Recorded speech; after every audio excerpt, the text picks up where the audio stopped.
yk. This is spain in u. And second one is, next one is the orthogonal to u. Orthogonal to u means आप लिखेंगे y minus yk.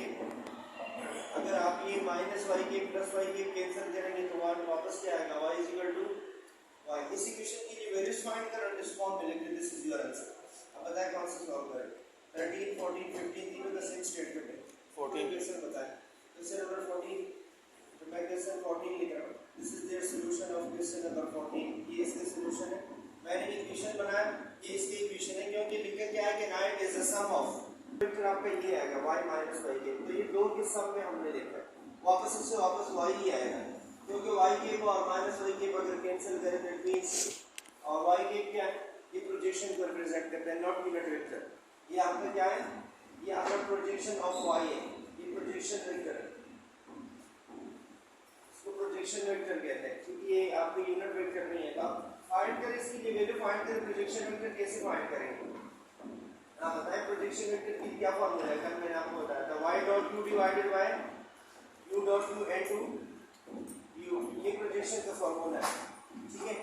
अब y और u को multiply करें direct, यहां से value लेके, तो देखिए मैं डायरेक्ट लिख रहा हूं. y डॉट u क्वेश्चन कीजिए, ये हो जाएगा 14 प्लस 6 से क्या आएगा 20. y डॉट u की वैल्यू आ जाएगी और u डॉट u का क्या मतलब है, इसके ऊपर स्क्वायर ले और इसके ऊपर 49 प्लस 1 50 आ जाएगा. स्क्वायर लेना है, u डॉट u दोनों का मल्टीप्लाई कर, और ये इसकी वैल्यू है और ऊपर वैल्यू, और इस u को एज इट इज लिखते हैं. What is value of u? u is 7 and 1. अब इसको कैंसिल करें, 10 से 2 आ जाएगा और ये 5 आ जाएगा.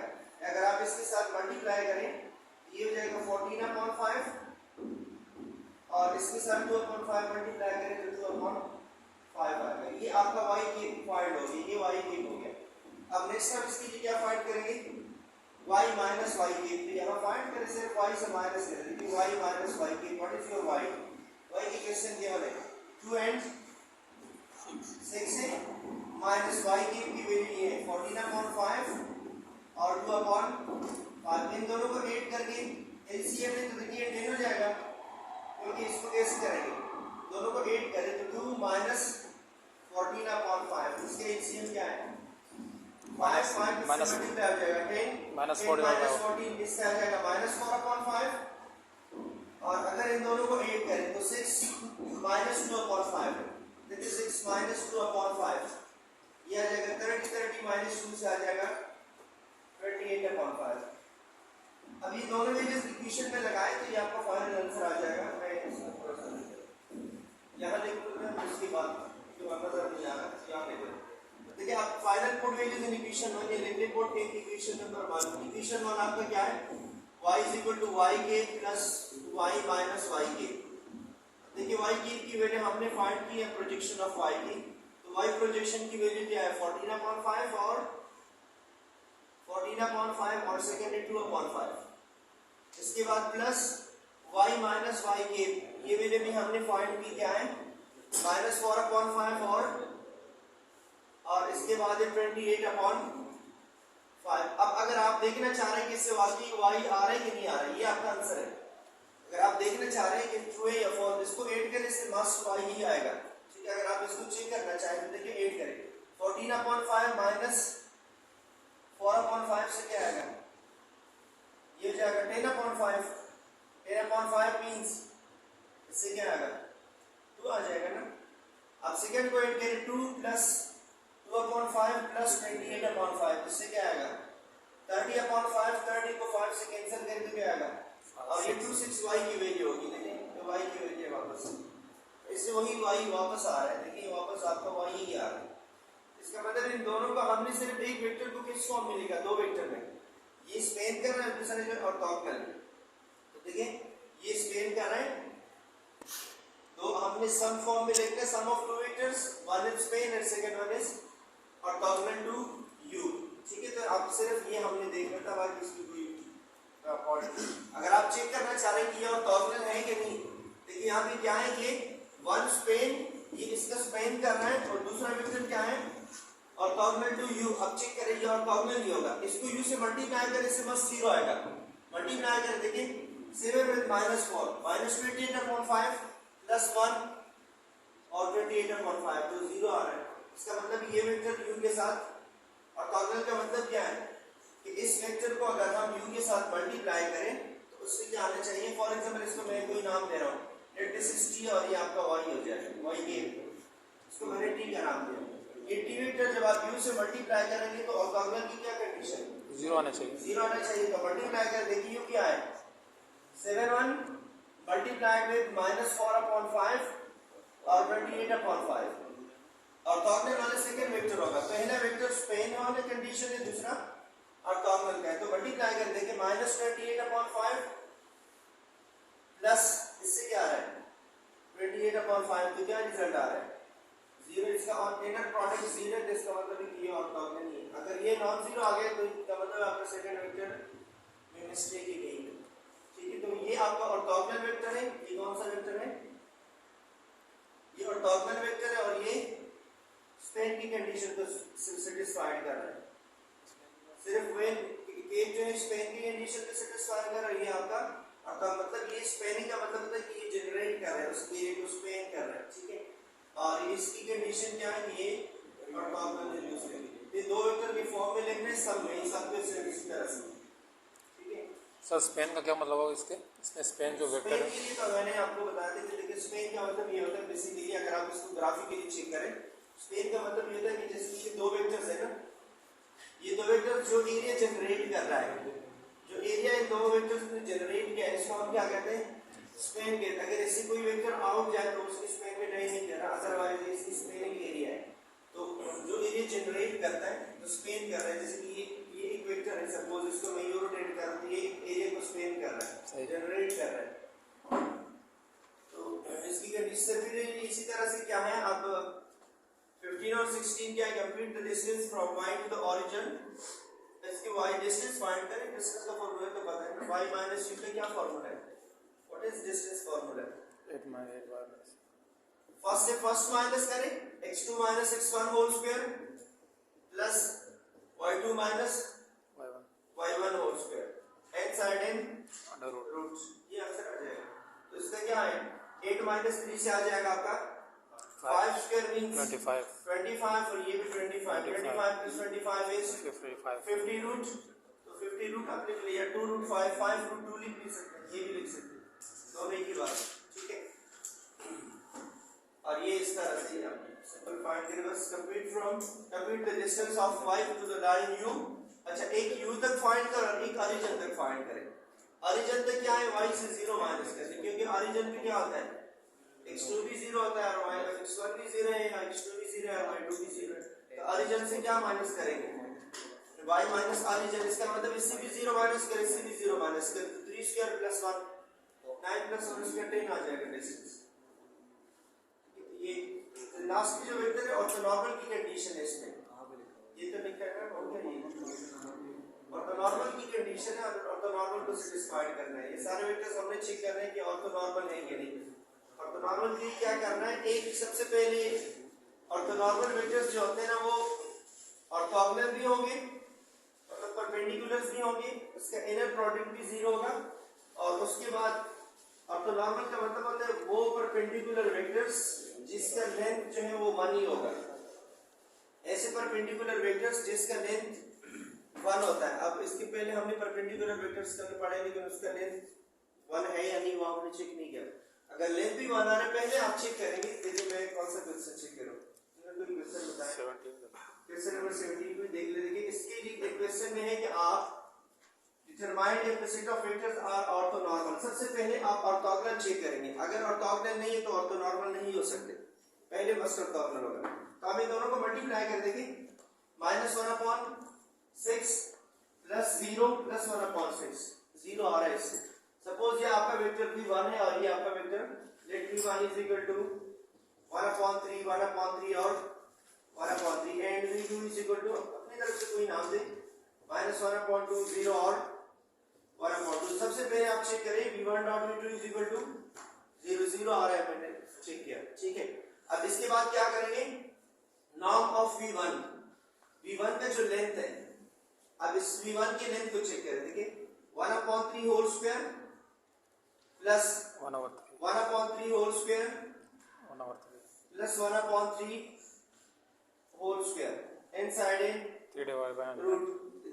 ऑर्थोनॉर्मल की दो कंडीशन है, एक जो है ऑर्थोगोनल होना चाहिए, ये सब चीजें ऊपर प्रेजेंट है, अगर आप इसको थोड़ा सा भी रीड कर लें तो देखिए जैसे कि यहाँ पे ये कुछ क्वेश्चन है, ये गिवन है डायरेक्ट। यहाँ सबसे पहले आपने इसको देखना है कि ये ऑर्थोगोनल है कि नहीं।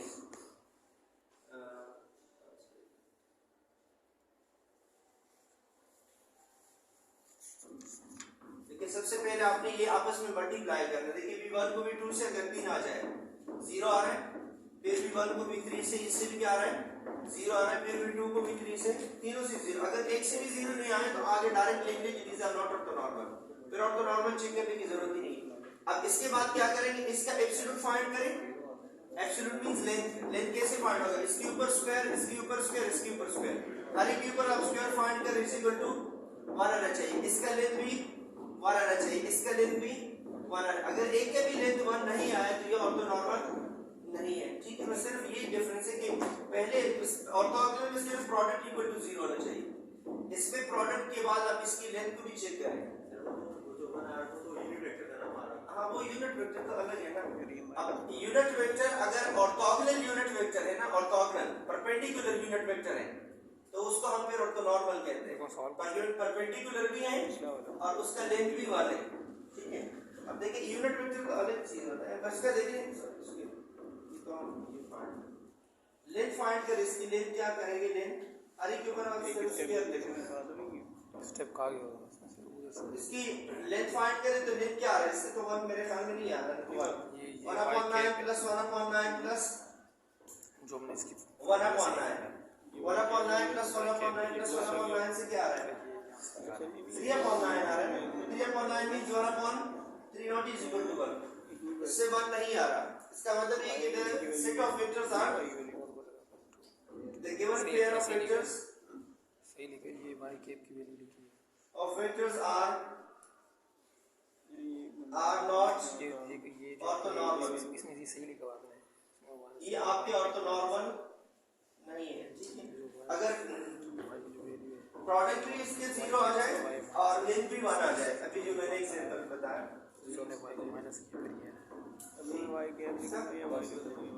देखिए पहले आप सबसे पहले आप इसको मल्टीप्लाई करें, इससे 0 आना चाहिए। तो अगर 0 आए तो इसका मतलब है कि ऑर्थोनॉर्मल की पहला कंडीशन ये कि ऑर्थोगोनल होना चाहिए, तो पहला कंडीशन तो सेटिस्फाई हो गया। अब इसके बाद क्या करेंगे, इसकी लेंथ फाइंड करें, वो 1 होना चाहिए। तो 1 जब हमने फाइंड किया 1 नहीं आ रहा, अब दूसरे का फाइंड करने की जरूरत ही नहीं है, दोनों का 1 आना चाहिए। अगर इसका 1 आ गया तो फिर दूसरा भी आगे फाइंड करें, ये 1 नहीं आया तो दूसरी फाइंड, अगर इससे 1 भी आ जाए फिर भी नॉट ऑर्थोनॉर्मल। मतलब सर इसको ऑर्थोगोनल बेसिस की तरह ही सॉल्व हां, ऑर्थोगोनल बेस पे सिर्फ इसकी लेंथ 1 होगी बस, इसके ऑर्थोगोनल से इसके पावर है आगे, मतलब 0 होना चाहिए और साथ में मल्टीप्लाई भी करेंगे। मैंने कहा कि वो कंडीशन अभी आप लोगों को बताया कि दोबारा में तो करो, सेम वही एक पॉइंट है माइनस जैसे कि हमने ये 3 वेक्टर्स लिए ना, तो आपने चेक करना है कि ऑर्थोनॉर्मल है कि नहीं, तो आप कैसे चेक करना है, देखिए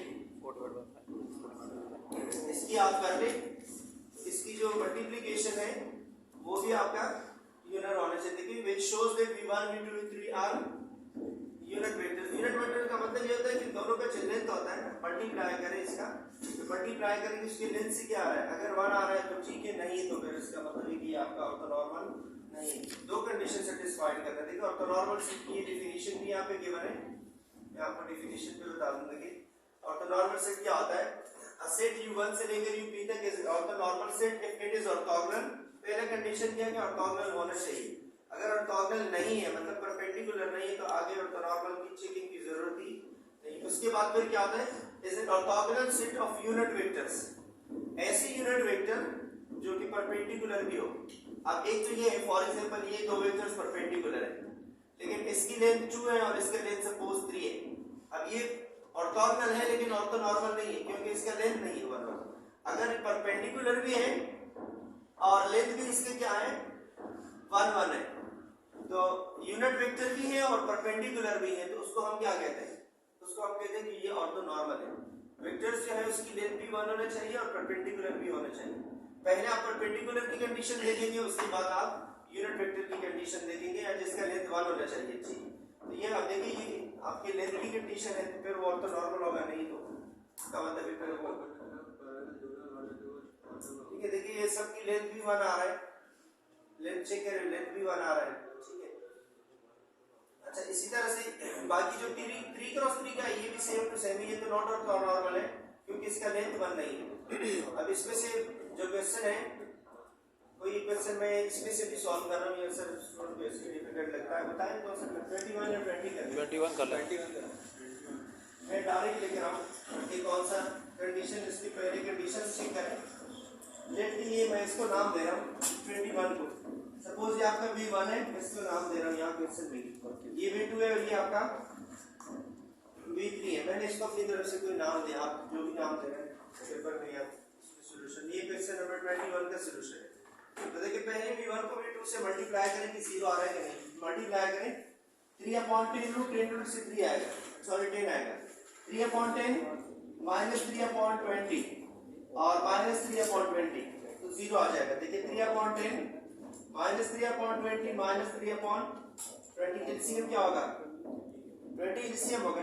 20 को 10 से डिवाइड करें 2 आएगा, 2 से मल्टीप्लाई करें 6 माइनस 3 माइनस 3, 6 माइनस 3 से क्या आएगा 3, 3 माइनस 3 से 0.20 मींस 0, तो पहला 0 आ रहा है। अब दूसरे को चेक करें, V1 को V3 से मल्टीप्लाई करें।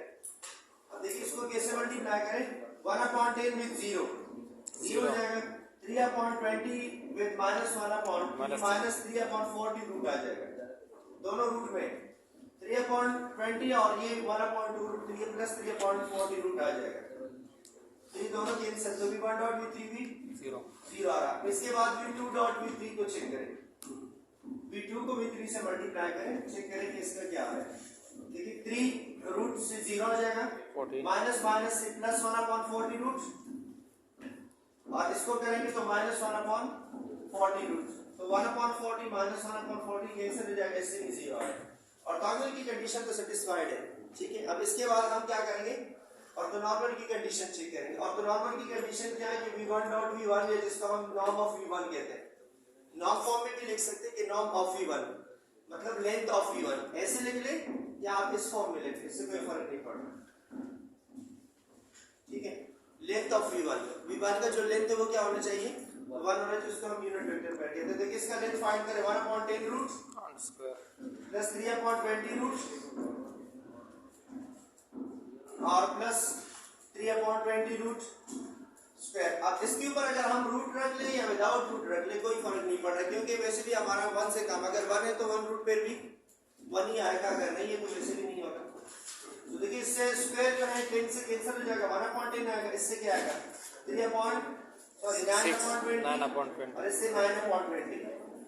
तो इसका एलसीएम भी तो क्या होगा, एलसीएम इसका हो जाएगा 20, यहाँ 2 आएगा, 2 प्लस 9 प्लस 9 तो 18 प्लस 2 20/20, तो इससे क्या आ रहा है 1 आ रहा है। फर्स्ट कंडीशन तो सही है, इसका मतलब है V1 रूट या V1 डॉट V1 दोनों एक ही बात है, मतलब length of first vector is equal to 1, ये यूनिट वेक्टर है। अब length of second vector check करें, what is your norm of V2। अब मैं नॉर्म ऑफ V2 यहां से डायरेक्ट लेकर आऊं, ठीक है, ये हो जाएगा 9/10 आएगा ना, इसका क्या होगा स्क्वायर 1/20, इसका स्क्वायर होगा 1/20। अब इसके एलसीएम ले, तो एलसीएम क्या होगा 20, यहाँ 10 है तो ये 18 हो जाएगा, 18 प्लस 1 प्लस 1, ये भी 20/20 से आ जाएगा 1। अब इसके बाद V3 का नॉर्म फाइंड करें, लेंथ ऑफ V3। अगर इनकेस ये नॉट 1 आया तो आगे सॉल्व करने की जरूरत नहीं है, डायरेक्ट आप लिख लेंगे दीज आर नॉट ऑर्थोनॉर्मल। ठीक है, फिर V3 को चेक भी नहीं करो। अब V3 का लेंथ फाइंड करें 0 स्क्वायर, मैं डायरेक्ट लिख रहा हूं 0 हो जाएगा, प्लस 1/2 रूट से आ जाएगा 1/4 प्लस 1/2 प्लस 1/2, तो इससे आ जाएगा 2/2 से आ जाएगा 1, तीनों से आ रहा है। इसका मतलब है कि the given set of vectors are, अब देखिए कि the given set of vectors are orthonormal, vectors are orthonormal, ये तीनों वेक्टर्स हैं आपके और तो नॉर्मली फाइनल आंसर आ समझ जाएगा। गए। ठीक है, यहाँ तक क्वेश्चन है, अपनी एक्सरसाइज में